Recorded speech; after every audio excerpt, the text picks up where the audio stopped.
Do polar bears hibernate? Why, the polar bear is a close relative of the brown bear. They are descended from common ancestors who lived only 150,000 years ago. For species evolution, this is very recent.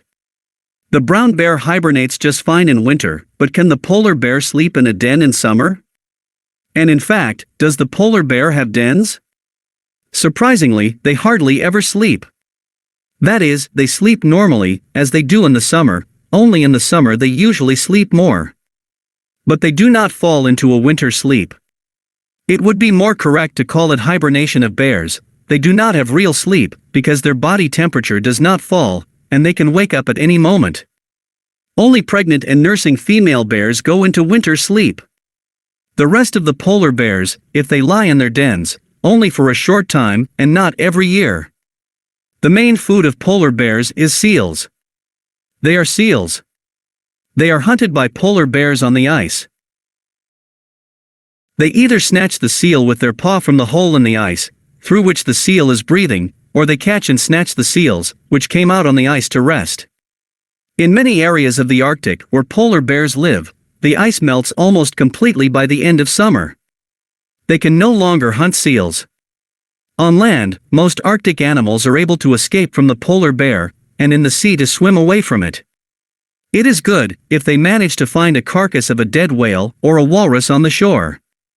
But if not, then in late summer and fall bears sometimes starve for several months. So in winter they don't sleep, but start hunting again as soon as the ice appears. But females have nowhere to go, they have to lie down in their dens. Because polar bear cubs, like other bears, are born small, their weight is less than 1 kilogram and blind, they are covered only with short hair. Usually females make a den on the shore, sometimes 50 kilometers from the seashore.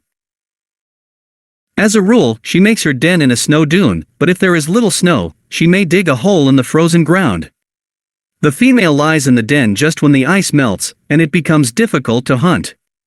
The cubs are usually born in November and January and stay in the den until February-March.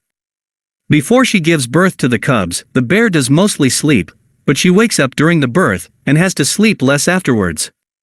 But she is still in a state of winter sleep until she leaves the den. She doesn't eat, drink, pee or poop. So how does the female manage to accumulate nutrients for her long sleep and to nurse her cubs? And there are usually 2 of them. It turns out that mating in polar bears takes place in spring, in April or May. Immediately after mating, pregnant females start to feed so intensively that by the autumn they become 200 kilograms heavier, their weight sometimes almost doubles. At the same time, the development of the embryos in the bear's belly in spring stops at an early stage, and continues only in autumn. Until then they are in a state of rest, which is called embryonic diapause, in scientific jargon. Apparently, this allows the bears to adjust the beginning of embryo development to the time of burrowing. After all, this time strongly depends on the conditions in the area, and even on the weather in a given year. It is not very clear why all polar bears don't get fed the same way. But for some reason they don't. It is interesting that, apparently, at any time of the year when starving for a long time, polar bears sort of sleep on the move. Their blood urea concentration drops dramatically, which is typical of other bear species during hibernation.